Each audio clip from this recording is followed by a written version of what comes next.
আমার এই ভিডিওটা যদি তোমার কাছে পৌঁছায় তাহলে কথাগুলো একটু শুনে নিও। আমার তোমার জন্য আর কোনো অনুভূতি নেই, আর দুঃখ সে তো অনেক আগেই কেটে গেছে। তোমাকে ছাড়া আগে হয়তো একটা দিনও কাটানো সম্ভব ছিল না, কিন্তু এখন আর পুরো দিন নয়, সারা জীবন তোমাকে ছাড়া কাটিয়ে দিতে পারবো। তবে কষ্টে নয়, বেশ হেসে খেলেই কাটিয়ে দিতে পারবো। তোমার জানা উচিত তুমি যা করেছিলে আমার সাথে, আর হয়তো ঠিক বিশ্বাসটা কারোর প্রতি খুব সহজে আসবে না, কিন্তু জানো আমি চেষ্টা করেছি তোমাকে ভুলিয়ে রাখতে। হ্যাঁ, হয়তো পেরেছি, বা হয়তো ঠিক কখনো পারবো। তবে তুমি একদিন আফসোস করে বলবে কিভাবে একটা মানুষকে তুমি দিনের পর দিন আঘাত দিয়ে দিয়ে পরিবর্তন করলে। তুমি একদিন ঠিকই চাইবে আমাকে, তবে সেদিন আর আমাকে খুঁজে পাবে না। তোমার ধরা ছোঁয়ার বাইরে চলে যাবো সেদিন।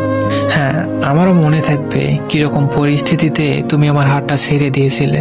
এই মানবিমানের তীব্র আক্ষেপগুলো একদিন তোমার মধ্যেও কাজ করবে, কিন্তু সেদিন আর আমায় পাবে না। নিশ্চিত রূপে আমি তোমার কাছে আর কখনো ধরা দিব না, তবে তুমি একদিন অনেকটা আক্ষেপ নিয়ে বলবে একটা মানুষ ছিল যে শুধুই আমার ছিল। মিলিয়ে নিও।